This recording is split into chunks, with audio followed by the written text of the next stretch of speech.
또 이제 제 직업이 또 고등학교에서 물리 교사로 이제 재직하면서 이제 특히 물리 좋아하는 아이들 그런 학생들이랑 좀 뭐 창조과학이나 뭐 이런 것들도 그렇고 좀 그런 얘기들을 좀 많이 하는, 그래서 제가 중학교 애들만 해도 조금 말하기 단어나 이런 게 조금 어렵고, 근데 어르신들이 모여 계시다는데 이게 뭐 어떻게 할까. 그래서 근데 또 어설프게 또 어르신들한테 또 이렇게 눈높이 맞춘다고 하다 보면 제가 길을 잃더라고요.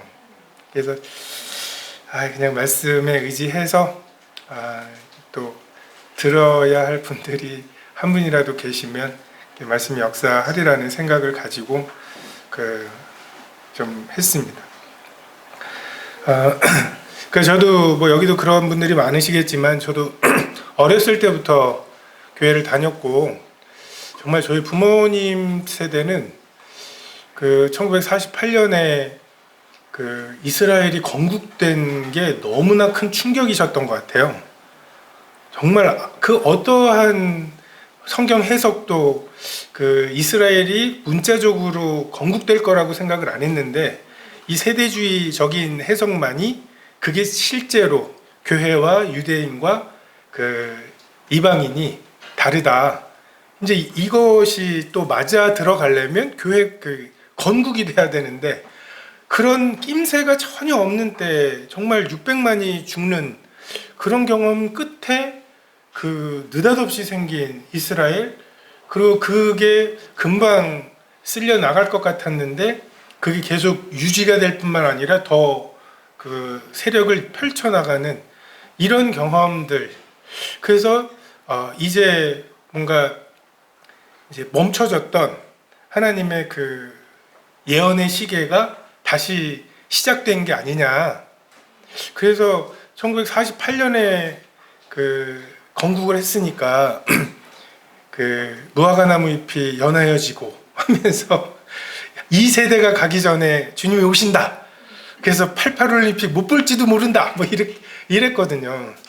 그래서 어렸을 때 그렇게 복음을 진짜 열정적으로 이 애들 남겨두고 갈 수 없다 해가지고 전하셨었고, 그래서 정말 저는 강사님이 오시면 다음 말씀이 뭔지 알았어요. 자, 다음 말씀 뭐겠다, 저 예화가 뭐겠다 해가지고 그런 수준으로 지식은 가지고 있었고, 그리고 이제 캠프 가면 예수 믿으시를 왜 돌아가셨어? 그럼 죄가 있어 없어? 우리 많이 하는 거 있잖아요. 베드로전서 말씀에 친히 나무에 달려 그 몸으로 우리 죄를 담당하셨어. 그럼 죄가 있어요 없어요? 죄는 있죠. 다시 친히 막 그렇게 해가지고서 그게 믿는 거라고 말씀하시면 제가 안 믿는 도리가 없어요. 근데 캠프 갔다 와서 조금 뭐 한 3일 정도 캠프 노래 찬송 흥얼거려지고 하는 동안에는 믿은 건가? 그때 뭉클했던 게 그게 믿음인가? 뭐 이러다가 또 그냥 후루룩. 그러니까 지금 돌이켜 보면 딱 돌밭에 뿌려진 씨앗 같은, 그냥 캠프 때나 이럴 때 예수님의 복음 중에 소위 좋아 보이는 것들, 예수 믿으시에서 돌아가셨으니까 너는 죄가 없고 그걸 믿기만 하면 영원히 안전한, 근데 십자가를 지고 나를 따르라고 하시는 말씀, 내 주로 시인하라는 말씀, 이런 말씀들이 없으니까 잠깐 기쁨으로 받다가 말씀으로 인해 핍박이 있을 때 내가 학교로 돌아가서 학교 친구들에게 나 예수님 때문에 이제 그 집 못하겠어, 이렇게 해서 내가 왕따를 당할지도 모르는 위험에 처하면 말씀을 저버리는. 근데 잠깐 기쁨으로 받았던 것들을 내가 믿었다고 착각을 했던 것 같아요. 그냥 매 캠프마다 믿죠. 근데 아니고. 근데 딱 고등학교 돼서 제가 제게 있는, 그 전까지는 죄를 교과서로 배웠어요. 다시 말해서 배학하는 거, 약속 어기는 것도 죄야. 자랑하는 것도 죄고 수근수근하는 것도 죄고 부모를 거역하는 게 죄라는데 뭐 10대들이 뭐라고 할 수가 있겠어요. 그래서 그냥 죄인이라는 거를 알고, 더구나 이제 어렸을 때부터 교회 다녀서 닳고 다른 학생들의 법칙이 있어요. 캠프 가서 빨리 죄를 인정해야 빨리 복음을 듣고 그 다음에 나가 놀 수 있다. 그래가지고서 그냥 빨리 죄에 막 거기다 토달지 않고 죄인인 걸 깨달았다고 말하고 막 했는데, 실제로는 내가 진짜 내 속에 죄가 있구나. 그리고 그 죄를 안 지어보려고 정말 애를 써보고, 그게 정말 한 3년 정도 죄랑 내가 동원할 수 있는 모든 것을 동원해서 싸워봤는데, 결국 안 되더라고요. 그러고 나서 정말 어떻게 보면 많이 읽었던 말씀, 로마서 말씀을 읽으면서 제 마음에 믿음이 생겼습니다. 그래서 저는 이제 많이 고민하는 복음이나, 제가 이제 주로 학생 캠프라든지 뭐 이런 게 대해서 이제 처음 복음을 전하기 뭐 생생 캠프라든지 뭐 DBC, 그리고 거제 바다 캠프나 뭐 이런 데에서 이제 복음을 전하면서, 그냥 일반적인 이런 어르신들을 대상으로 하는 게 아니라 어렸을 때부터 교회를 다녔지만 저랑 비슷한 증상이 있는 그런 이제 학생들에게 조금 마음이 있습니다. 그래서 저는 이제 제일 고민이 믿음이었어요. 믿는 게 뭔가? 예수님을 믿으면 구원을 받는다는데 믿는 게 뭔가? 뭐 눈을 딱 감으면 석양에 십자가 3개가 딱 떠오르면서 눈물이 주르륵 나오면 그게 믿음인가? 막 온갖 소설을 썼어요. 그래서 믿은 분들은 너무 쉽다고 그러시는데, 저한테는 정말 그것만큼, 제가 특히 이제 막 물리하고 막 이과 쪽이라, 내 마음은 호수여 뭐 나는 너에게 배저가노라, 막 이게 상상이 안 돼요. 이게 뭔 소리라는 건지. 근데 거기에다 대고 예수님을 믿으면 구원을 받는다고 하고, 캠프 가면 예수님이 네 죄로에서 돌아왔으니까 죄가 있어 없어? 없어요. 없으면 의인이야 죄인이야? 의인이야. 의인이면 천국가 지옥가 천국가. 그걸 믿으면 구원받는데, 이게 계속 되돌이표처럼 믿는 게 뭔지를 모르는데 그걸 믿기만 하면 된다는 해결책을 주는. 그래서 좀 그런 부분들에 대해서 좀 성경에 있는 내용들을 가지고 고민을 좀 해봤습니다. 주 예수를 믿는다, 그러니까 이순신 장군을 믿는다 라는 말에, 이 믿는다라는 말을 대입해 보면, 자, 이순신 장군 믿는다, 뭘 믿는 건가요?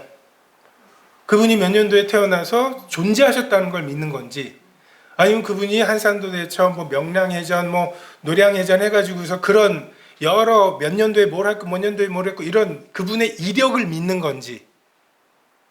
근데 우리가 예수님을 믿는다고 할 때 다분히 그렇게 하고 있지 않나. 나 하나님 계신 거 믿어요. 예수님이 역사 속에 존재하셨다는 걸 믿어요.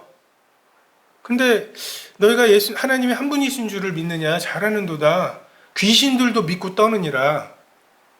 그 귀신들도 믿기는 하는데, 사실 우리는 귀신만도 못한 믿음이죠. 떨지는 않으니까. 그 귀신들은 믿고 떠는 믿음을 가지고도 구원을 못 받는 판에, 존재하신다는 걸 믿는 것이 예수님을 믿는 건 아니고, 그리고 조금 아까 말씀드린 예수님이 하신 일, 내 죄에서 돌아가시고 그래서 죄가 없으면 의인이고, 이런 것은 이순신 장군의 이력을 믿는 것과 마찬가지죠. 근데 성경에서 말씀하시는 너 이순신 장군을 믿으면 구원받을 수 있어 라고 하는 말은, 여기 133척의 일본 배가 있고 여기 12척의 어디서 긁어모았는지 모르겠는 배가 있는데, 너 어디 탈래? 이순신 장군이 어디 타셨는데요? 여기 타셨다고. 그럼 저 여기 탈래요. 이게 믿는 거거든요.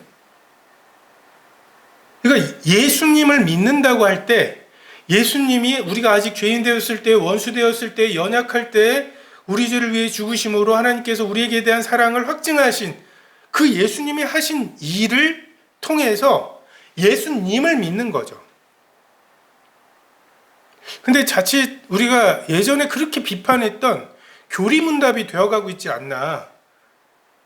예수님이 네 죄로 돌아왔으니까 죄가 있어 없어, 이런 교리를 동의하는지, 이런 것을 우리가 전하면서 그렇게 하고 있지 않나라는 좀 생각들을 하게 됩니다. 우리가 의사를 믿는다는 게 정말 의사가 집도하는 수술대 위에 완전한 무방비 상태로 누워서 그 의사가 배를 가르고 떼낼 거 떼내고 남길 거 남기고 다시 묶어주어서 깨워줄 거라고 하는 거, 그냥 그분에게 나를 맡기는 거잖아요. 근데 이제 그게 믿음이고 그것으로 구원을 받는 거죠. 근데 자칫 너무 이렇게 축약된, 저도 복음 집회 다녀보면 3일 만에 뭘 해야 돼요. 요즘 캠프도 3박 4일이 기껏인데 복음 강사한테는 저녁 시간밖에 안 주고, 저녁 시간도 마지막 저녁은 또 무슨 활동 이렇게 발표해야 되고, 이게 상추도 그렇게 심어서 추수하진 않아요. 근데 우리가 너무 막 급하게 복음을 심기도 하고 동시에 거두기도 하고 거기다가 발표할 때 간증문까지 준비시키는 것은 복음을 너무 가볍게 전하고 있는 게 아닌가라는 생각을 좀 하게 됩니다. 그래서 무엇을 믿는가에 대해서 우리가 좀 정립을 할 필요가 있습니다. 예수님이 하신 일을 통해서 예수님을 믿는다 라고 하는, 그리고 어떻게 믿는가. 영접 기도가 참 우리 대학교 다닐 때 내비게이터나 이런 이렇게 브릿지웨어 해가지고 어디로 가겠습니까? 맨 마지막 장에 보면은 영접 기도, 그래서 그걸 읽으세요라고 하다가 읽는 것 좀 그런데요. 그러면 제가 읽을 테니까 따라하세요. 자, 읽을 테니까 끝에 아멘 하세요. 이렇게 해갖고 자꾸 애누리 해가지고서, 자, 그러고 나서 한 장 넘기면, 자, 이제 당신은 하나님의 자녀가 되었습니다. 이렇게 해가지고 나오는, 되게 비판했거든요. 근데 지금 영접기도류에 영접하는 자고 그 이름을 믿는 자들에게 하나님의 자녀가 되는 권세를 주신다는 말씀과, 내가 문 밖에 서서 두드리노니 문을 열면 내가 그에게 들어가 먹고 그는 나로 더불어 먹는다. 그래서 문을 두드리시니까 문을 열면 된다고. 여는 게 뭐예요? 영접 기도죠. 너 진심으로 했어? 해가지고서 진심으로 했으면 그게 진실한 영접 기도가 구원의 근거가 되고, 그래서 그 진실한 영접 기도를 만들기 위해서 패션 오브 크라이스트 같은 거 그런 거 보여주고, 또 음악으로 뭔가 이렇게 업을 만들어 가지고서 그 결단을 하게 하는 거, 저는 이것에 대해서 굉장히 성경이 말씀하시는 것과 정확히 반대다. 내가 주인이 된 게 죄인데 그 죄로부터 구원받는 결단을 내가 할 수 있다고 말하는 것은, 그것은 성경적이지 않고, 오히려 요한복음 1장 12절 뒤에 13절, 영접하는 자 곧 그 이름을 믿는 자들에게 하나님의 자녀가 되는 권세를 주셨으니 이는 혈통으로나 육정으로나 사람의 뜻으로 나지 아니하고, 다시 말해서 사람의 뜻, 의지, 나의 결심, 이것을 안 된다는 인용 구절인데, 오히려 그 12절만 달랑 떼가지고서 영접하는, 이게 자기 땅에 오면 자기 백성이 영접지 아니하였으나 영접한 사람들이 있었다는 거 아니에요. 어떤 사람들이냐? 그 예수님의 이름의 뜻, 여호수아라는 이름이잖아요. 구원자라는 이름이잖아요. 그 이름의 뜻대로 우리를 구원하실 분이라고 믿어지니까, 그분이 밖에서 주무시려고 할 때 거기 계시지 말고 들어오시라고, 예수님을 영접하면 집으로 들여서 식사라도 대접하면 출교하기로 작정된 때에 예수님을 영접한 사람들이 있다는 거죠. 그 사람들은 어떤 사람이에요? 예수님의 이름이 믿어진 사람들이고, 근데 그 사람들의 공통점이 뭐예요? 혈통이 아니었죠. 니고데모도 있었고 사마리아 여인도 있었잖아요. 그리고 자기가 원해서 온 니고데모 같은 경우도 있었고, 예수님이 굳이 가가지고서 만나신 사마리아 여인도 있었고, 가만히 요한이 보니까 이들의 공통점, 하나님께로부터 난 자들이구나. 하나님께로부터 난 자들은 말씀을 듣습니다. 내 양은 내 음성, 목자의 음성을 듣습니다. 그러니까 그것으로 양과 염소가 구별이 되는 거지, 영접 기도에, 그러니까 저는 결단은 필요하다고 생각이 돼요. 근데 어떤 결단이냐? 탕자가 아버지 집으로 돌아가기로 하는 결단이 탕자가 할 수 있는 결단이지, 내가 아버지 아들이 되기로 하는 결단은 아닙니다. 나를 구원해 달라고 구하기로 결단할 수 있어요. 가까이 계실 때, 만날 만한 때 내가 주님께 부르겠다, 부르짖겠다, 나를 구원해 달라고 구하겠다라고 말할 수 있어도, 내가 그때 그 캠프에서 내 마음에 들어와 달라고 기도했으니까 예수님은 내 마음에 들어와 계신 거라고, 내가 결정했으니까 그렇게 이루어진 거라고 말하는 것은 저는 성경적이라고 생각하지 않습니다.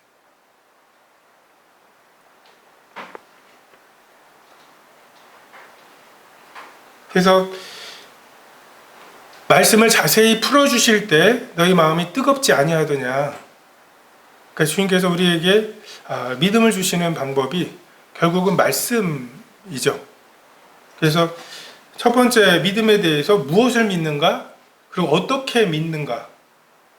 그러니까 성경은 믿음은 들음에서 나며 들음은 그리스도의 말씀으로 말미암는다고. 그래서 말씀이 무슨 뜻인지, 이게 뭘 하라는 소리인지, 말씀이 선포될 때 성령께서 각 사람의 마음에 일어나는 얘기인가? 하나님의 영감으로 된 성경은 그 용도가 사람들에게 영감을 일으키는 거죠.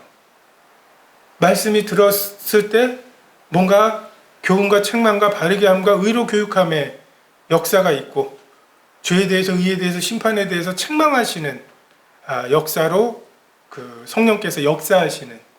그래서 내 말과 전도함이 지혜에 권하는 말로 하지 아니하고 오직 성령의 나타남과 능력으로 하여 너희 믿음이 사람의 지혜에 있지 아니하고 하나님의 능력에 있게 하려 했다고. 지금 이 모임 나가면 핍박이 있고 순교가 기다리고 있는, 다음 주에 여기 있는 성도들 중에 몇몇은 못 보게 될 그런 상황에서 어떻게 하나님을 섬길 수 있을까? 그들의 믿음이 하나님의 능력 위에 세워지기 때문에 초대교회가 그러한 어려움들을 견뎌낼 수 있었습니다.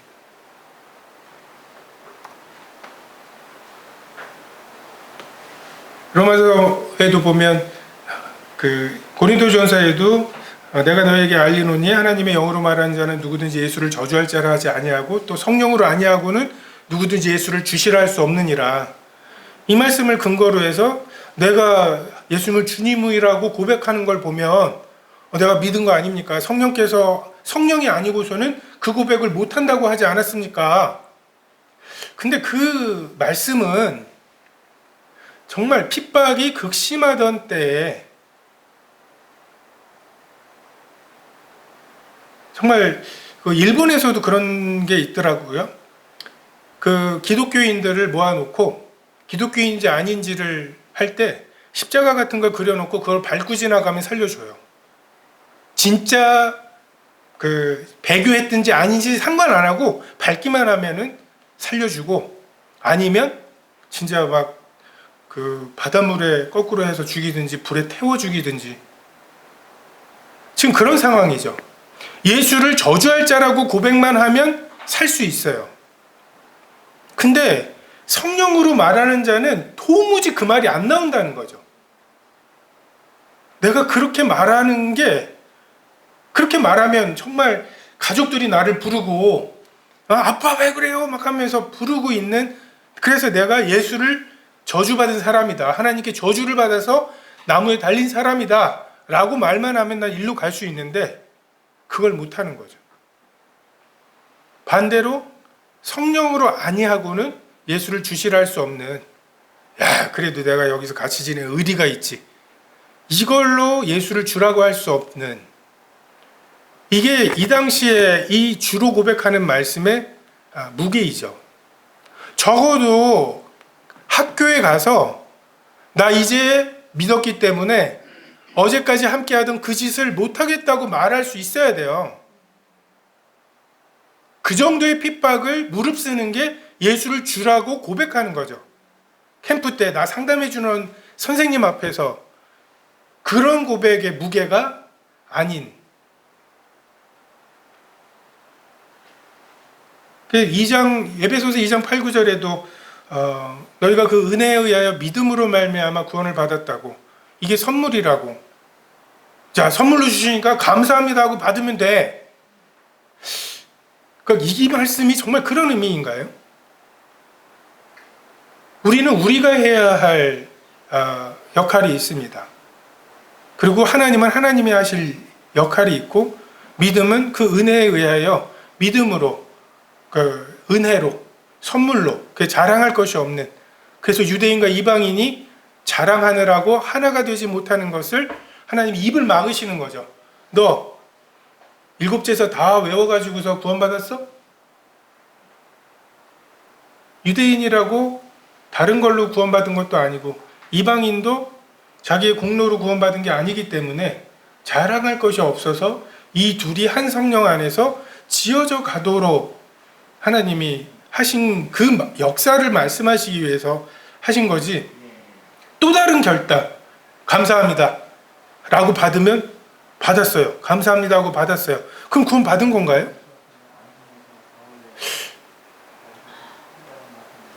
니고데모에게 예수님 말씀하신 것처럼 바람이 임의로 불매 어디서 와서 어디로 가는지 우리가 알지 못해요. 우리가 그 스케줄을 정할 수도 모르고 얘는 가까워졌네, 얘는 멀었네. 십자가에 달려있는 두 강도, 오늘 둘 중에 하나 구원받겠는데? 이 예상을 한 사람이 누구겠어요? 교회를 핍박하려고 다메섹으로 가던 사울, 이 사람 오늘 구원받을지도 모른다고 생각하는 사람이 누가 있겠냐고요. 바람은 정말 마음대로 부십니다. 성령으로 난 자들이 그런 거죠. 성경에서 믿음을 주시는 하나님의 방법은 갈라디아서에 나오는 대로 너희에게 성령을 주시고 너희 가운데에서 능력을 행하시는 이의 일이 율법의 행위에서냐 듣고 믿음으로냐. 들을 때 믿음을 주십니다. 그들이 서로 말하되 길에서 우리에게 말씀하시고 우리에게 성경을 풀어주실 때 우리 속에서 마음이 뜨겁지 아니하더냐고. 그냥 그 말씀을 자세히 풀어주실 때 우리 마음이 뜨거워지는, 이게 하나님께서 믿음을 주시는, 은혜로 주시는 방법이죠. 빛이 있으라, 어두운 데에서 빛이 비치라 하셨던 하나님께서 예수 그리스도의 얼굴에 있는 하나님의 영광을 아는 빛을 비추시는 것, 가장 처참한 거잖아요. 고운 모양도 풍채도 사람이 보기에 흠모할 만한 게 애초에 없던 분이에요. 만약에 여기에 예수님이 섞여 계시면 여기에 메시아가 있대, 쟤 아니야? 라고 할 분이 아니라고요. 사람들이 흠모할 만한 외모가 아니었다고요. 근데 맞고 수염이 뽑히고 침뱉음을 당하고 머리에서 피가 흘러지는 가장 참혹한 얼굴이잖아요.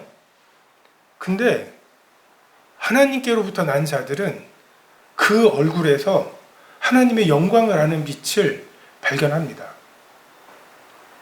그리고 빛이 어둠에 비치면 어두움이 깨닫지도 이기지도 못하는, 이게 복음의 능력이죠. 그래서 우리가 어떻게 하면 좀 잘, 요즘 힐링도 뭐 대세고 뭐 그 F들의 시대잖아요. 그죠?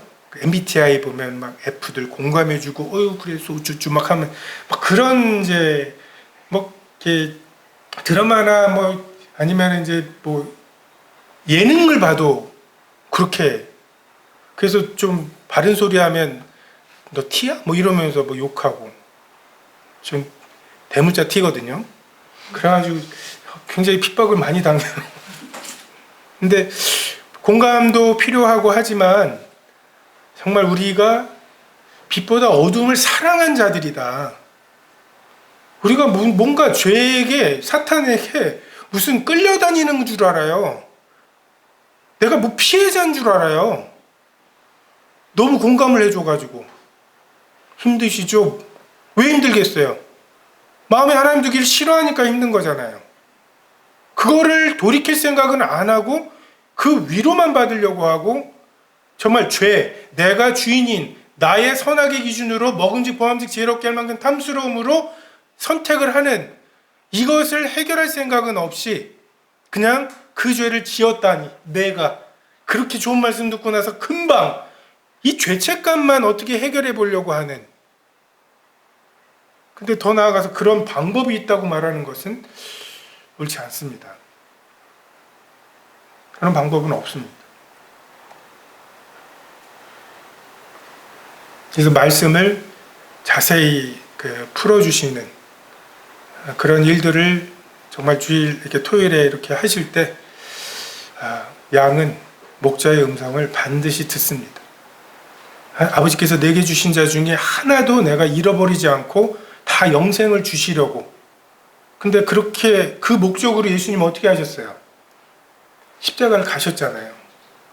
오병이의 기적으로 자기 왕 삼으려고 할 때 그렇게 밀려드는 사람 다 내쫓으시고 기어이 십자가를 가시잖아요. 왜요? 그게 들리는 사람들, 그게 보이는 사람들만 아버지께서 내게 주신 사람들이거든요. 배불러서 온 사람들, 이 사람들이 섞일까봐 두려워하셨어요.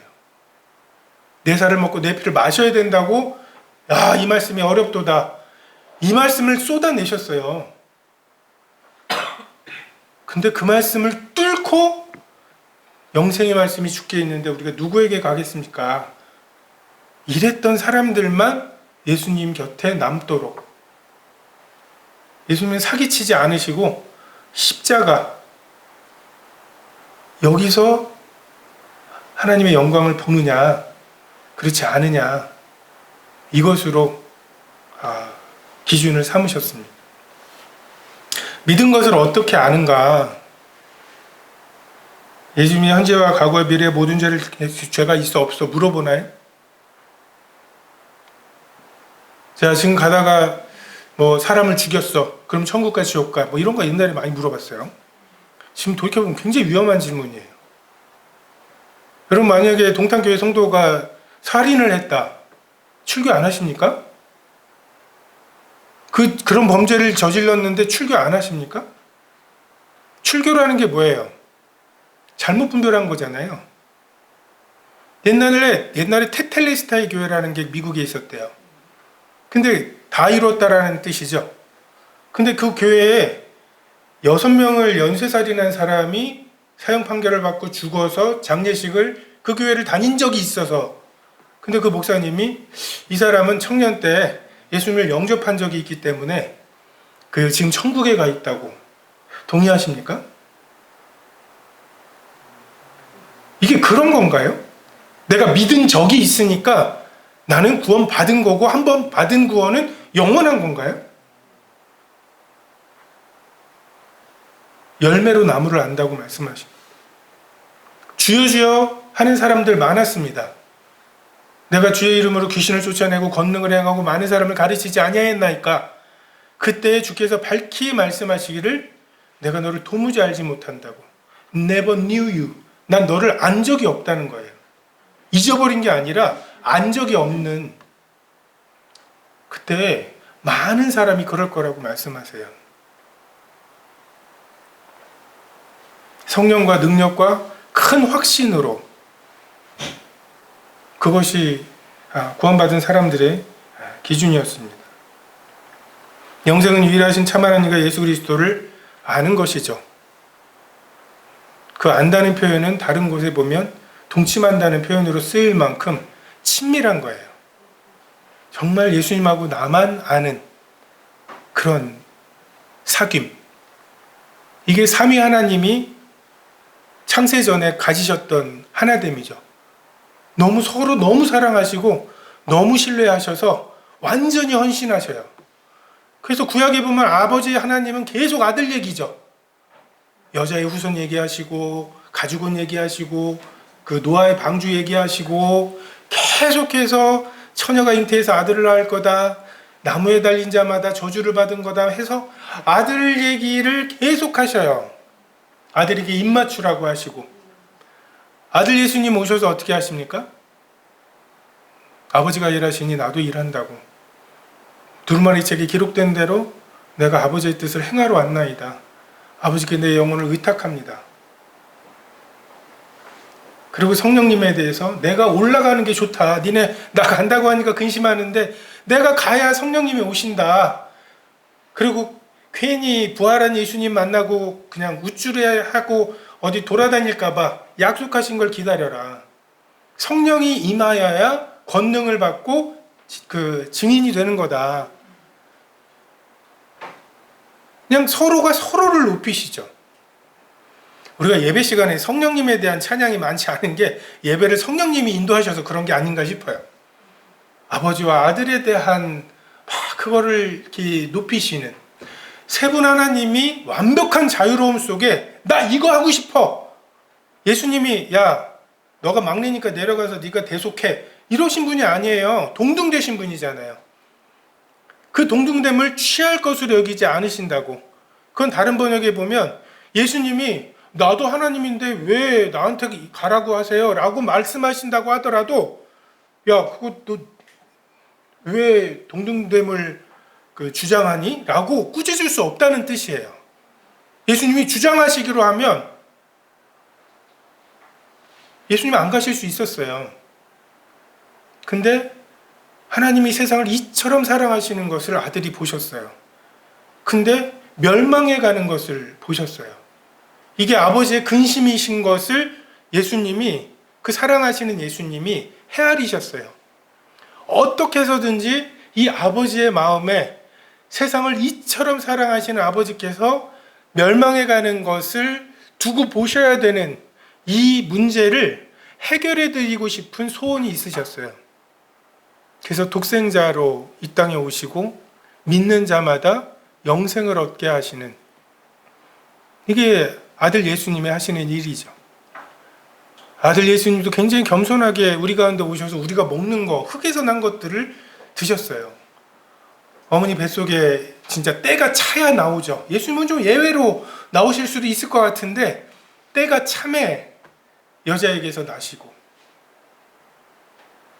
근데 예수님보다 정말 그 엄마 뱃속에 열 달 이게 무한하신 예수님, 무한하신 하나님에게 어떤 의미일까요? 우리가 지금 예수님과 하나님에 대해서 예배 드리잖아요. 근데 그 예배가 우리 수준에서의 예배예요. 제가 우리 옛날에 저희 아버지 막 말씀 전하러도 다니시고 막 그러셨는데 제가 어렸을 때 아버지에 대해서 대단하다고 여겼던 거는 아버지가 세수를 하시면서 비누칠을 하시고 눈을 뜨시더라고요. 저는 어릴 때 이럴 때 눈 떴다가 눈 굉장히 쓰라렸던 경험이 있잖아요. 근데 막 눈을 뜨시고 뭐 이것저것 찾고 막 이러셔요. 저보고 만약에 아버지를 찬양하라고 했으면 그걸 찬양했을 거예요. 우리가 지금 하나님에 대해서 찬양하는 게 그거보다 더 할까요? 정말 예수님 참 겸손하시네요. 구유에 나시다니 엄마 뱃속에 있었던 건요. 우리랑 똑같은 막 이런 흙에서 나는 거를 드셨던 거는 어쩌고요. 그분의 겸손하심이 어느 정도인지는 그분이 어디서 오셨는지를 보고 나서야 비로소 알게 되겠죠. 우리의 예배가 지금은 어린아이의 생각 같고 지금은 희미하고 거울로 보는 것 같고 근데 장차 그분이 나를 아신 것처럼 내가 그분을 알게 될 사랑하는 자들 우리가 지금은 하나님의 자녀라. 장래에 어떻게 될지는 아직 나타나지 아니하였으나 그가 나타나시면 우리가 그와 같을 줄을 아는 것은 그의 참모습 그대로 볼 것이기 때문이니 정말 태양 하나도 감당치 못하는 우리가 장차 그분에 계신 그대로를 보게 될 이게 궁극적인 영생이죠. 부활의 몸을 입고 강한 몸, 정말 그 영광스러운 몸, 썩지 않을 몸을 입고 이제 주님을 계신 그대로 봐도 상하지 않는, 증발하지 않는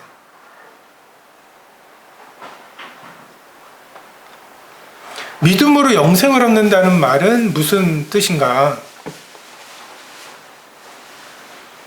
영생은 유일하신 하나님과 예수 그리스도를 아는 거죠. 자, 바다의 모래 같은 하늘의 별과 같은 자손을 주신대요. 그러면 나 죽을 때 가족 사진 찍으면 적어도 오늘 찍었던 사진보다는 더 버글버글되고 막 이럴 거라고 생각을 할 거 아니에요. 근데 달랑 100세에 낳은 이삭? 100세에 낳은 이삭이 또 빨리 결혼해가지고 애를 순풍순풍 나도 모자를 파네. 40에 결혼을 했는데 60까지 또 애가 안 생겨. 나 지금 내 나이 160이 됐어요. 아브라함 나이가 160이 됐어. 그때 달랑 쌍둥이 나가지고 가족 사진 찍었는데 15짜리 쌍둥이 있고 4명이 달랑 찍었어요.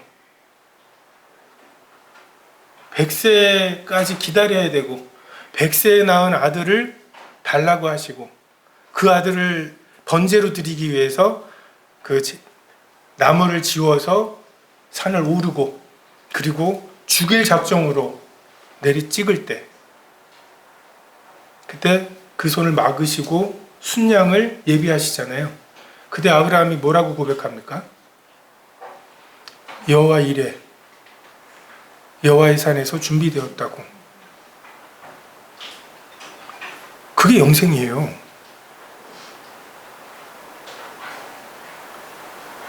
우리는 믿음이 없는 사람이라면 왜 100세까지 기다립니까? 이스마엘로 만족하지.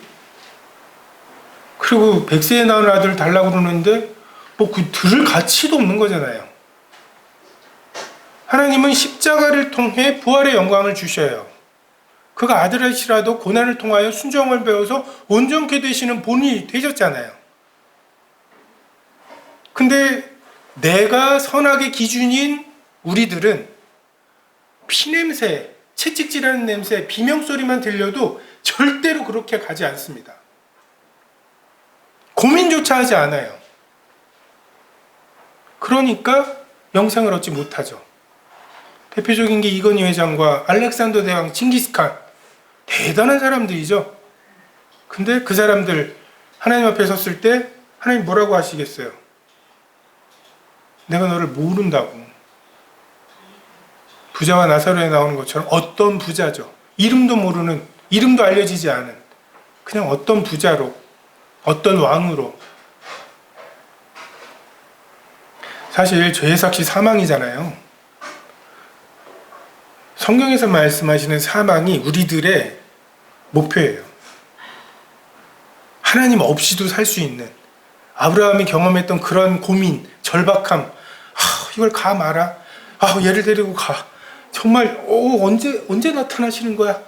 얘를 죽이면 정말 다시 살리실까? 이런 고민도 없이 내가 있는 돈으로, 내가 있는 능력과 권력으로 내가 나의 인생을 살 수 있는, 하나님께 의탁할 것도 없는 그런 삶을 꿈꾸잖아요.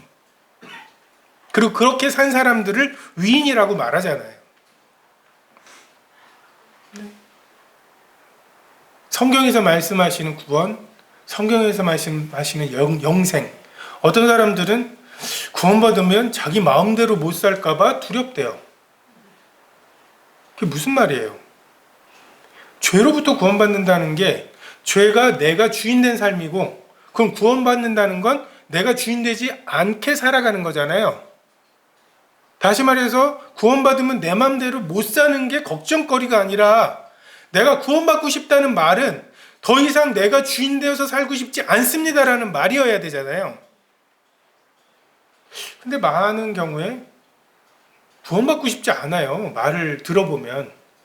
죄책감과 죽은 다음에 보험 같은 거 하나 들어놓고 싶은 거지, 앞으로 내 인생 정말 내가 주인 돼서 살아가는 것에 대해서 너무 혐오하고 이런 상태가 아닌 경우들이 많습니다. 그래서 우리가 그 막연하게 좀 구원에 대해서 좀 가정하는 게 있어요. 얘 구원받고 싶어 할 거라고. 특히 어려서부터 교회 다니는 학생들에 대해서 얘 구원받고 싶겠지. 너 천국 가고 싶지? 어린이회에서 한번 물어보세요. 주일학교에서. 자, 천국 가고 싶은 사람. 거기서 손 안 들면 핍박당하죠? 근데 진짜 천국 가고 싶을까요? 천국이 뭐예요? 하나님의 완전한 다스림이에요. 천국 가고 싶다는 말의 의미는 내가 이 땅에 살면서 주님을 사랑하고 주님을 섬기고 주님 말씀대로 살려고 하는데 내게 이미 있는 육신의 습관과 이런 정욕 때문에 완벽하게 주님의 뜻대로 살지 못하는 게 안타까워서 어떻게 해서든지 정말 주님의 말씀대로 살고 싶다. 이게 천국 가고 싶다는 말이어야 되는데 우리 지금 무릉도원 가고 싶은 거죠. 지금 수능 안 보고 싶은 거고 직장 안 가고 싶은 거잖아요. 그런 뜻으로 천국 가고 싶다고 하는데 그게 성경적으로 천국 가고 싶다는 말과 같은 말인 줄 안다고요.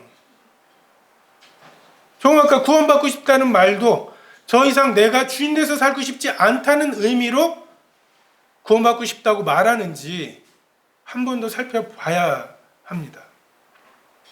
어쩌면 내가 내 마음대로 살고 싶어서 구원받고 싶어 할지도 몰라요. 왜요? 천국엔 가니까.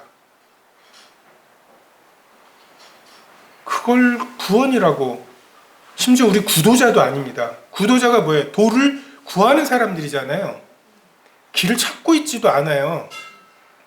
근데 자꾸만 이제 결혼식장에 뜬금없이 데리고 가가지고, 야, 잘 들어. 여기로 들어가가지고서 주례 선생님이 너한테 뭐라고 2개를 물어볼 거야. 그러면 네라고 2번 대답해. 그럼 너 결혼하는 거야. 결혼 어려운 거 아니야. 그렇게 해서 결혼이 쉬운 건가요? 구원에 대한 뭔가 3가지 좀 오해가 있습니다. 첫 번째, 구원받고 싶어 한다라고 착각해요. 2번째, 구원이 쉬운 거라고 생각합니다. 3번째, 구원받기 위해서 우리가 해야 될 일이 없다고 생각해요. 첫 번째, 우리 구원받는 거고, 성경에서 말씀하신 구원은 우리가 가장 두려워하는 무언가예요. 우리는 내가 나의 주인이 돼서 살고 싶어 하거든요. 근데 그게 죄라는 거잖아요. 지금 그걸 자아실현이라고 하잖아요. 식스팩 만들어가지고 막 뻐기면서 이렇게 하고 다니고 있는데 딱 보니까 암덩어리들이야. 중간이 없어요. 자아실현이 삶의 목표이냐, 자기 부인이 구원이냐. 네가 만약에 예수님을 믿으려고 한다면 하나님께서 은혜를 베푸셔서 예수님에 대한 믿음을 주실 거고, 그분에 대한 믿음을 주시게 되면 예전처럼 못 살 거다. 이게 복음이에요. 아들에게 입 맞추라고. 지금 가까이 계실 때 입 맞추라고. 지금은 너의 입 맞춤을 허용하실 거라고. 항복하면 받아주실 거라고. 이게 복음이에요. 왜 그런 헌신을 요구하세요? 아니, 삼성 들어가면 자기 부인 요구 안 해요? 삼성에 들어가면 삼성 들어오시는데 얼마나 고생하셨어요.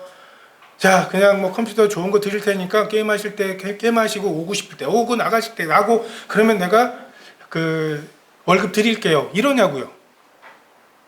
삼성도 자기 부인 요구해요. 전 문과였는데요? 그럼 나갈 거예요? 아니요. 닥치고 해야 되는 거 아니에요? 시키는 거 해야 되는 거 아니에요?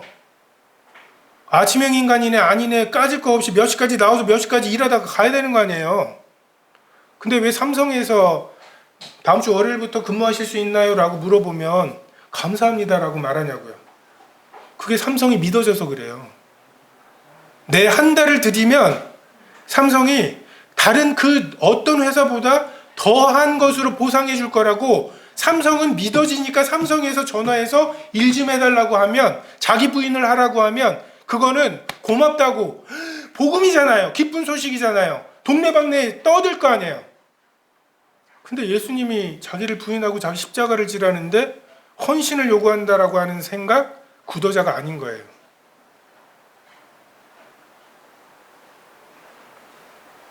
구원받는 게 쉬운 겁니까? 어려운 겁니까? 저는 어렸을 때 너무 헷갈렸어요. 난 어려워 죽겠는데, 내 마음은 호수요, 막 이것처럼 뭐 하라는 소리야? 라고 생각이 되고 있는데, 쉬운 거야. 믿기만 하면 된다고. 전 그 믿음이 어렵다니까요. 라고 하면서 계속 되돌이표처럼. 노아의 방주에 들어가는 게 쉬운 겁니까? 어려운 겁니까? 헷갈리시죠? 아담 이후로 900살씩 살던 사람들이 1600년 후에 노아의 홍수가 있었어요. 그 당시 인구를 100억, 10억까지 보는 사람들이 있어요. 어마어마한 사람들 나왔을 거 아니에요. 10억 중에 8명만 들어갔습니다. 자, 뚜벅뚜벅 들어가는 거 어렵지 않죠? 근데 왜 8명만 들어갔나요? 그 사람들은 믿어졌어요. 믿음으로 노아는 보이지 않는 일에 경고하심을 받아 경외함으로 방주를 지었다고. 헌신한 건가요? 노아가 헌신한 거예요? 세상을 보니까 악이 관영하고 정말 그 하나님의 아들들이 그 사람의 딸들과 결혼하고 섞이고 그랬을 때 하나님께서 노아에게 내가 여기를 쓸어버리겠다고. 근데 노아는 그게 믿어졌어요. 근데 지금 가장 높은 산에 올라가도 살 수 없는 진노잖아요. 근데 방주를 하나님이 노아에게 말씀하시면 그게 복음 아니에요? 살 길이잖아요. 방주 짓는 것을 헌신이라고 말하는 것, 아직 자기가 뭔지 모르는 거예요. 구원받는 건 그런 면에서 쉬운 거고 그런 면에서 어려운 거고, 어려운 게 아니라 불가능한 거죠. 성경에 구원이 쉽다는 말씀이 있나요? 저는 못 찾았거든요. 낙타가 바늘기로 들어가는 것 같다고 말씀하시잖아요. 100세에 아들 낳는 것처럼 어려운 거고 처녀가 잉태하는 것만큼의 어려운 거잖아요. 그러니까 성령으로 나는 게 구원인데 성령으로 나는 게 그만큼 어려운 거잖아요. 성경은 어렵다고, 심지어는 어렵다고 말씀하시지도 않아요. 불가능하다 말씀하시지. 아니, 낙타는 어렵고 토끼는 쉬운가요? 바늘기로 들어가는 게?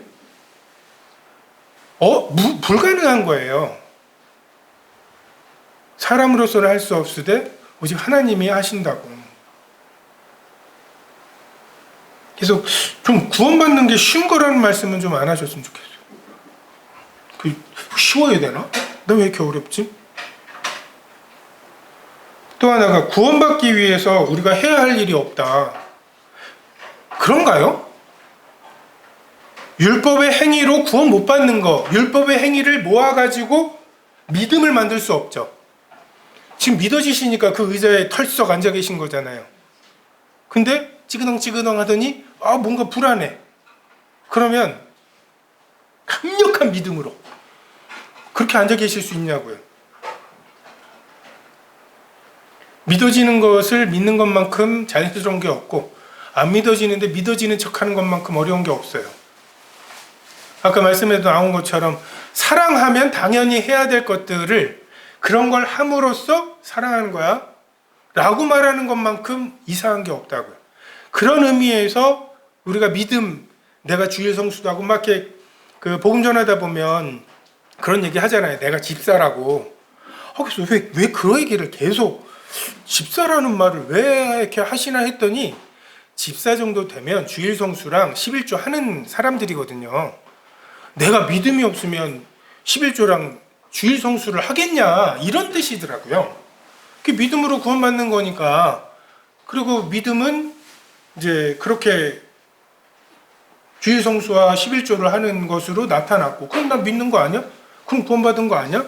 근데 집사라고요. 뭐 이런 말이 더라고요. 근데 성경은 계속해서 우리가 구원받기 위해서 회개해야 한다고 말씀하시죠. 예수님께서도 때가 찼고 하나님의 나라가 가까이 왔으니 회개하고 복음을 믿으라고. 침례 요한도 비슷한 선포를 했고요. 그리고 사도 바울 자기가 전한 복음에 대해서 에베소 장로들에게 요약하는 게 유대인과 헬라인들에게 하나님께 대한 회개와 예수 그리스도께 대한 믿음을 증언한 것이라고. 복음은 하나님께 대한 회개와 예수 그리스도께 대한 믿음의 균형입니다. 과거에 정말 우리 모임의 초창기에 정말 그 만연한 하나님의 회개에 대한, 예수님이 지금까지의 죄는 다 용서하셨지만 앞으로의 죄는 회개해야 된다라고 말하고, 그리고 뭐 천국에 가는 계단이 있는데 주일 성수를 한 번 빠지면 힘들고 두 번, 세 번 연속으로 빠지면 극복할 수 없다. 뭐 그리고 이제 그런 사랑 없는 열심을 격려하기 위해서 기복신앙 같은 걸로 그렇게 해서 그냥 막연한 그리고 만연한 회개에 대한 하나님의 두려운 하나님, 자기는 죄인이고 알고 지은 죄 모르고 지은 죄 막 해가지고서 막 묵갑게 굿하듯이 해가지고 굿하듯이 그냥 주일 아침에 와가지고서 하고 나면 뭔가 이렇게 확 내려간 것 같고 다시 뭔가 이렇게 힘을 얻고 뭐 이러는 반복을 하던 하나님의 회개에 대한 균형이 깨져 있는 상태였을 때 친히 나무에 달려 그 몸으로 우리 죄를 담당하셨다. 그럼 죄가 있습니까? 없습니까? 있죠. 다시요. 친히 나무에 달려 그 몸으로 우리 죄를 담당하셨습니다. 아, 없네요. 정말 자기가 죄인이라고 하는 걸 뼈저리게 느낀, 정말 내가 아무리 애를 써도 이 죄로부터 해결할 수 없다라고 하는 게 절박해진 사람들. 그게 율법의 역할이잖아요. 죄를 깨닫게 하는 역할과 죄를 더하게 하는 역할. 죄 안 지으려고 해보세요. 얼마나 그 죄가 짓고 싶어지는지. 우리 죄 짓는 것의 즐거움의 절반 이상이 죄를 짓는 거예요. 그게 손해가 되기도 하거든요. 애를 써야 되고 돈도 들고 시간도 들여야 되거든요. 근데 왜 굳이 그 짓을 하는지, 그게 하나님이 하지 말라신 거라서 그래요. 그게 우리가 죄를 사랑하는 거라니까요. 하나님에 대한 회개와 예수 그리스도의 믿음이 균형이 됐을 때, 아, 그렇군요. 죄가 없군요. 단번에 주시는 믿음의 도가 있었잖아요. 그 역사가 있었잖아요. 근데 이게 지금 화석이 됐어요. 옛날에 막 헤엄치던 물고기가 화석이 돼서 돌덩어리가 된 것처럼 지금 우리 아이들에게 전해지고 있어요. 친히 나무에 달려 그 몸으로 우리 죄를. 근데 자기가 죄인이라는 하나님께 대한 회개가 없이 믿음을 만들어내려고 하고 있어요. 그러고 보니까 다시 균형이 깨졌어요. 하나님께 대한 회개의 균형을 맞출 필요가 있습니다. 마태복음에 보면 침례 요한이 예수님을 소개하는 장면이 나오죠. 나는 너희로 회개하게 하기 위하여 물로 침례를 베풀거니와 내 뒤에 오시는 이는 나보다 능력이 많으시니 나는 그의 신을 들기도 감당하지 못하겠노라. 그는 성령과 불로 침례를 베푸실 것이요. 침례 요한의 사역은 사복음서에 다 들어가 있는 몇 안 되는 사역입니다. 기사입니다. 말라기에서도 보면 장차 메시아가 오신다라고 하는 예언의 핵심이 엘리야를 보내주겠다는 거였잖아요. 침례 요한이 왔다는 것, 회개가 시작됐다는 것이 메시아가 오신 것의 신호였습니다. 침례는 기본적으로 죽는 거죠. 저 옛날에 좀 등치 큰 형제 침례 주다가 죽일 뻔했어요. 물이 충분할 줄 알았는데 집어넣었는데 조금 안 잠겼어. 그래가지고서 이게 타이밍이 있잖아요. 자, 숨 참으시고 해가지고서 넣었다가 이제 다시 빼는 그 타이밍을 딱 보고서 자기 이제 숨 쉴 생각을 하고 있는데 딱 넣었다가 아이 해가지고 넣어가지고서 딱 그 타이밍에 물을 먹고 그래서 나중에 뭐 죽을 뻔했잖아요 막 그러길래 죽을 준비가 안 돼 있나? 라고 하면서 죽는 거예요. 물이 요 정도 해가지고 숨 차요 막 이런 말을 할 수 있다는 건 아직 안 죽은 거예요. 침례는 죽는 거죠. 회개의 침례가 필요합니다.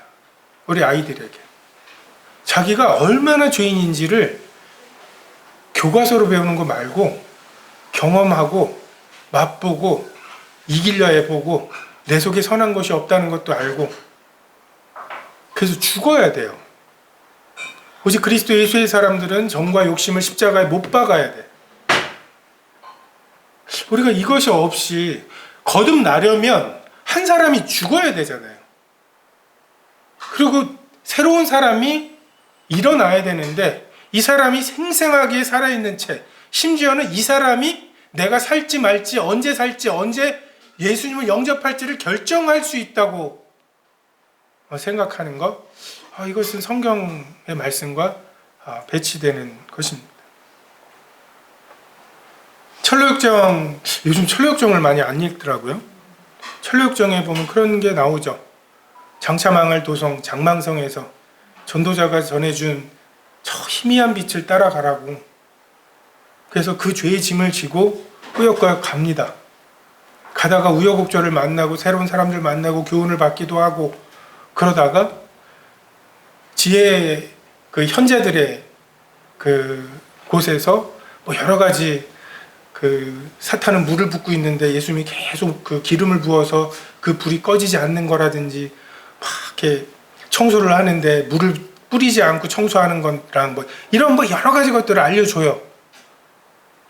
다음에 이제 순례의 길을 걸 때 도움이 될 만한, 그때 이 순례자가 물어보죠. 이 죄의 짐을 어떻게 해주실 수 없냐고. 우리가 어떻게 해줄 수 없다고. 그렇게 비춰주시는 만큼 그 죄를 스스로의 힘으로 극복해 보려 하고, 그리고 내가 이 정도인가? 내가 이거밖에 안 되나? 자기에 대해서 실망하고 절망하고, 여기가 바닥인가? 다음날 지하가 나오죠. 정말 그 지극한 악함, 이것을 경험하고, 근데 어느 날 순례자가 갈보리 구원의 언덕을 올라가고 그 십자가에 못 박히신 예수 그리스도, 그분이 무슨 의미인지 이것이 그에게 비춰졌을 때 그의 등에 있던 죄의 짐이 굴러서 빈 무덤 속에 들어가고 그 무덤 문이 닫히죠. 이게 구원의 역사입니다. 우리가 자꾸 하나님이 하셔야 될 일을 우리가 하려고 하고, 우리 보고 하라고 하신 일을 하나님께 맡기는 것 같아요. 우리는 회개하라고요. 하나님이 죄라고 말씀하시는 거, 사도 바울은 그게 그 탐욕이었죠. 탐심. 다른 눈에 보이는 죄들은 안 지을 수 있는데 이 탐심은 마음에서 일어나는 거라 제어가 안 되는. 근데 탐심을 없애보려고 하면 할수록 죄가 나를 속이고 죄의 몸 아래로 사로잡아가는 이 경험을 해야죠. 정말 하나님께서 말씀을 읽을 때 이게 죄다, 수근수근하는 게 죄다, 자랑하는 게 죄다, 그걸 옆에서 야 부모 거역하는 것도 죄래, 어떻게 해야 되겠어, 이렇게 말씀하시면 영감이 없어요. 성령께서 말씀하셔야 돼요. 성령께서 그 말씀을 읽을 때 이게 죄구나, 야 자랑하는 게 죄면 내 인스타는 뭐가 되는 거야? 찔림을 주셔야 돼요. 그리고 그 찔림을 말씀이 마음에 심겼을 때 간절한 마음으로 말씀을 받고 인내로서 결실하는, 이게 회개의 과정입니다. 눈을 뽑아버리고 손을 찍어버릴 기세로 그 죄를 짓지 않으려고 애를 써보면 성공하지 못하겠죠. 내가 얼마나 죄인인지를 깨닫게 되는 그 율법의 섭리가 있어요. 어렸을 때부터 교회 다니는 학생들은 한 가지 좀 유리한 게, 이제 이 학생들의 죄와 이게 기준이 예수 그리스도의 인격이라는 거예요. 율법의 완성이신 예수님, 야 예수님이라면 그렇게 안 하셨을 거야, 이 죄책감이 있다는 게, 어쨌든 그 죄에 매몰돼야 돼. 나 같은 죄인은 구원받을 수 없다라고 하는 정말 그 가난한 마음, 애통하는 마음, 의에 줄이고 목마른 마음, 이것이 하나님께서 주시는 복이죠. 정말 이 컵이 한없이 올라가 있어가지고 여기서 쏟아지고 있는 그 풍성한 은혜가 조금도 영향을 끼치지 못했는데 하나님이 그렇게 마음을 낮추셔서 비로소 그 은혜의 물길 아래로만 가면 언제나 흘러 있었던, 가까이 있었던 말씀들이 그에게 구원의 역사가 되고, 그러고 나면 내 뒤에 오시는 이가 성령의 침례를 주시는 거죠. 다들 경험하시지 않았습니까? 품꾼의 하나로만 써주셔도 그게 어디야? 바쁠 때만 불러서 일 시켜주는 그거 정도를 바라고 갔잖아요. 근데 아버지의 사랑이 압도하시죠. 죄가 나를 압도했던 것처럼 성령이, 그 사랑이, 그 자비와 그 긍휼이 나를 압도하시죠. 나랑 협상하시는 게 아니라 압도하시잖아요. 그때 이 탕자의 마음이 바뀌죠. 아버지랑 계약서 쓰러 왔다가 정말 아버지의 그 사랑에 그의 마음이 바뀌는, 내가 이제 아버지를 위해서 살고 아버지를 위해서 죽고 싶은 그런 마음이 생기는 게 거듭납니다.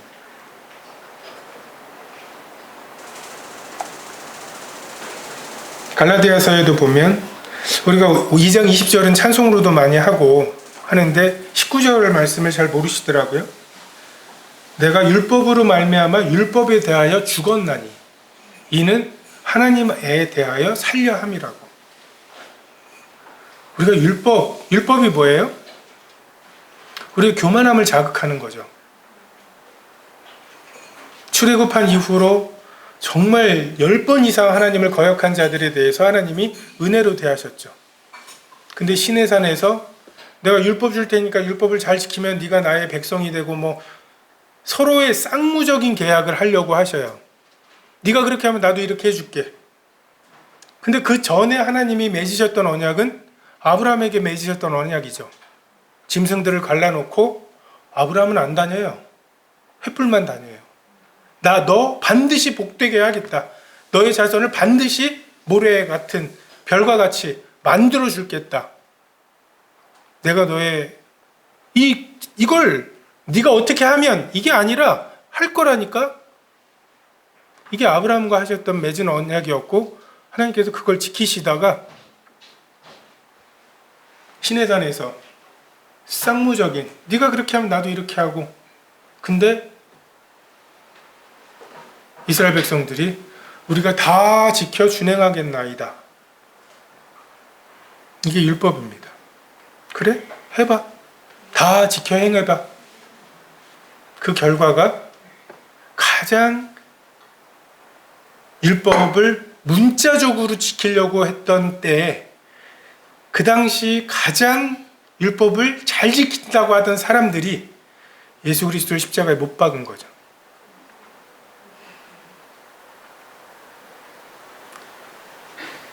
우리가 율법에 대해서 죽어야 돼요. 한번 우리 어린이회나 이런 데에서부터 10계명을 좀 다시 가르칠 필요가 있는 것 같아요. 1계명이 무슨 뜻인지. 대부분의 핸드폰과 게임기가 우상 아닙니까? 돌로 쳐 죽여야 될 우상을 그렇게 하고 있는 거예요. 율법을 지키려고 애를 쓸수록 좀 내가 율법에 대해서 죽습니다. 이제 다시 야, 너 이 정도는 네가 할 수 있잖아. 너에게 이 정도의 선함은 있잖아. 라고 사탄이 속삭일 때 꺼져 라고 할 수 있어요.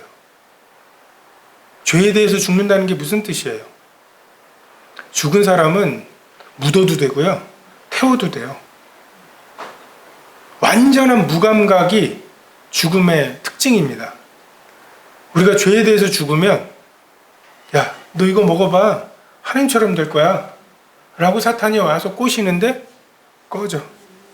심지어는 생명나무를 추구하고 따먹느라고 바빠서 선악과가 있는 줄도 모르는,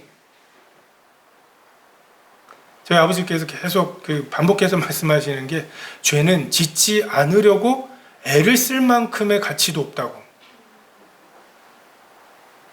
아니, 전 세계의 모든 음식점에서 먹을 수 있는 카드를 갖고 있는데 이 동탄역에 있는 요거만 먹지 말래. 그럼 그 동탄역에 먹지 말라는 음식점 앞에서 오늘은 먹지 말아야지 이 작정하고 있겠습니까? 돌아다니느라고 동탄은 오지도 못하는 게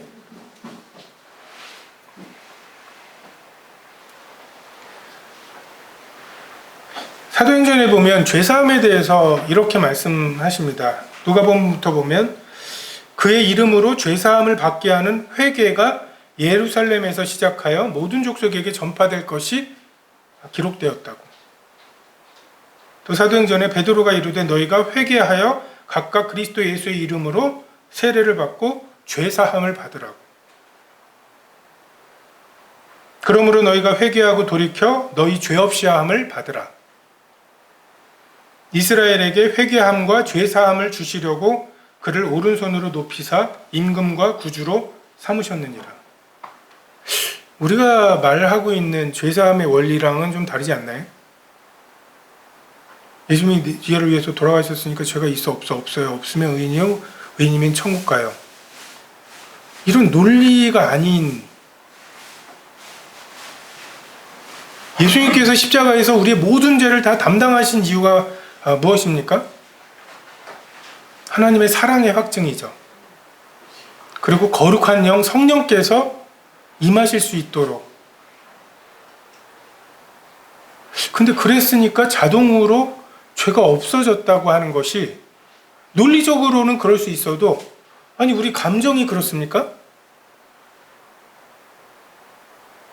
여전히 우리는 우리가 해야 할 일은 회개하고 하나님이 죄라고 하시는 것과 싸우고 그리고 하나님께서 이제 때가 됐다고 생각하실 때 달려나가 맞아주시는 은혜 이것을 기대하고 예수님 맞을 준비가 되어 있는가? 예수님께서는 메시아가 오셔서 해야 할 일이 두 가지였죠. 하나님의 은혜의 해와 보복의 날을 선포하시는 일. 근데 2000년 전에 오셔서 이사야 말씀 중에 하나님의 은혜의 해를 선포하게 하려 하신다고 까지만 읽으셨어요. 이제 보복의 날을 선포하러 오시겠죠. 나귀를 타셨던 분이 백마를 타고 오실 거고 정말 나도 너를 정죄하지 않는다고 그렇게 온유하신 말씀으로 위로하셨던 주님께서 그 입에서 날카로운 검이 나가서 사람들을 죽일 거예요. 근데 그 피가 서울에서 전라도 광주까지 정말 그 땅이 비옥해질 거예요. 그게 하나님의 진노입니다. 불의 침례를 주시겠죠. 회개의 침례와 성령의 침례를 거절한 사람들에게 불의 침례를 주셔요. 아무것도 섞인 것이 없는 온전한 진노. 이것이 이 땅에 한 번도 쏟아진 적이 없어요. 노아의 홍수 때도 아담과 하와를 징계하실 때에도 하나님께서 장차 돌아가실 예수님의 다 이루신 사역을 근거로 은혜를 베푸셨죠. 8명을 남기셨잖아요. 딱 한 번 하나님의 아무것도 섞인 것이 없는 진노가 쏟아진 적이 있죠. 예수님의 십자가입니다. 이는 내 사랑하는 아들 내 기뻐하는 자였는데 그 예수님에게 하나님은 죄인에게 가지고 계신 모든 진노를 쏟아 부으셨어요. 6시간 동안.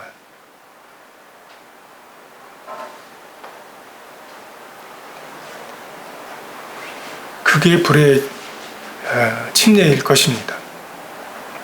끝까지 하나님의 아들 예수 그리스도를 거절한 사람들에 대한 하나님의 진노가 조금도 누그러지지 않아요.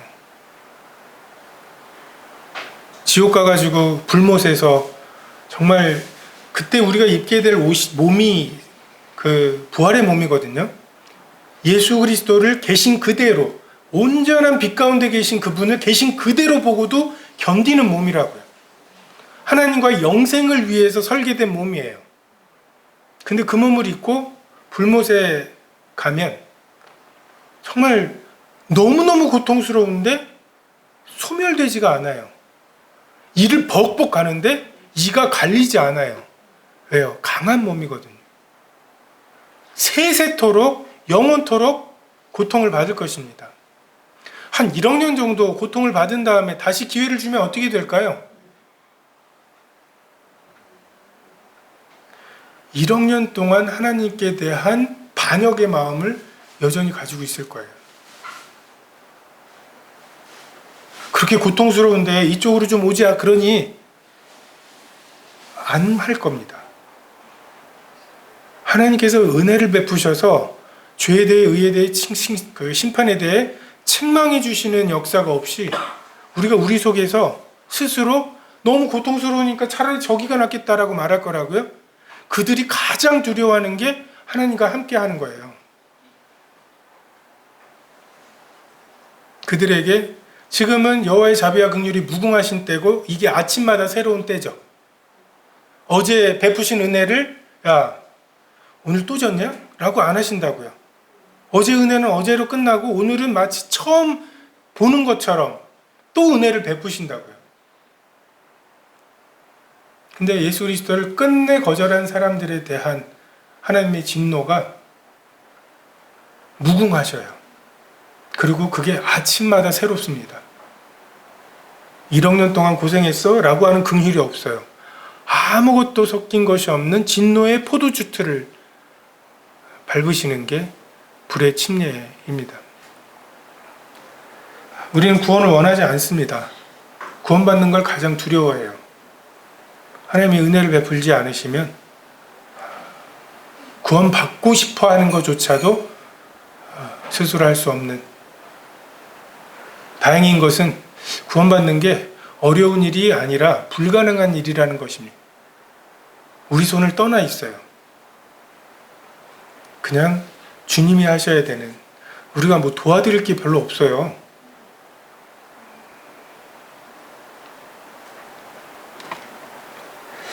그래서 저는 오늘 와가지고 중학교 1학년짜리가 이렇게 어르신들을 이름을 다 알고 이렇게 이 이름표를 나눠주는 충격을 받았습니다. 참 이렇게 맡겨진 곳에서 맡겨진 사역을 이렇게 충성스럽게 하시는 것에 대해서 참 많은 도전도 되고, 아까도 이렇게 특성하신 분, 이제 가신 분들하고 이제 얘기를 해보는데, 정말 다들 충격을 받으셨어요. 이 사역을, 큰 일을 작정하고 하는 거, 쉽지 않지만 할만합니다. 사소한 일을, 작은 일을 하는 것도 할만하고요. 근데 사소한 일을 꾸준히 하는 것은 쉬운 게 아니에요. 이게 직원으로 있는 사람들은 한 달이 되게 안 가죠. 월급날이. 근데 사장님들은 그렇게 빨리 온다고.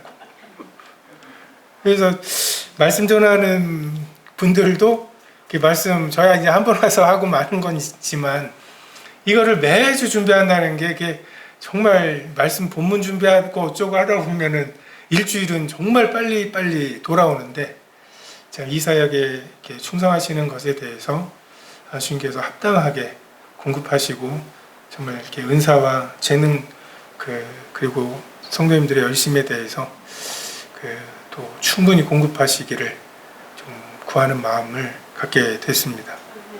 기도하겠습니다.